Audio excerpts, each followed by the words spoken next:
Iginiit ni National Defense Secretary na wala ng peace talk sa NPA, tinalakay ang peace and security situation sa Negros Occidental. Aiden Pretos po ng GMA Regional TV1 Western Visayas.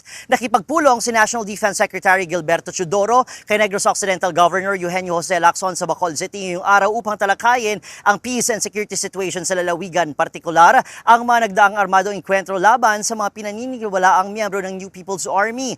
Kabilang mga kapuso sa mga natalakay ang nangyaring enkwentro sa Toboso, Negros Occidental noong Abril kung saan 19 na kataong nasawi. Ayon sa militar, karamihan sa mga nasawi ay pinaniniwala ang mga miyembro ng New People's Army. Tinalakay rin ang panibagong enkwentro sa Kawayan noong May 14 kung saan 5 kataong nasawi kabilang ang isang student leader mula sa University of the Philippines, Cebu. Sa gitna ng usapin, muling iginiit ni Teodoro na wala nang magaganap na peace talks o peace negotiation sa pagitan ng pamahalaan at ang New People's Army. Gayunman, sabi niya ay nananatiling bukas pa rin ang gobyerno sa pagtanggap ng mga rebel returnees at pagtulong sa kanilang pagbabagong buhay sa pamamagitan ng National Task Force to End Local Communist Armed Conflict o NTF-ELCAC.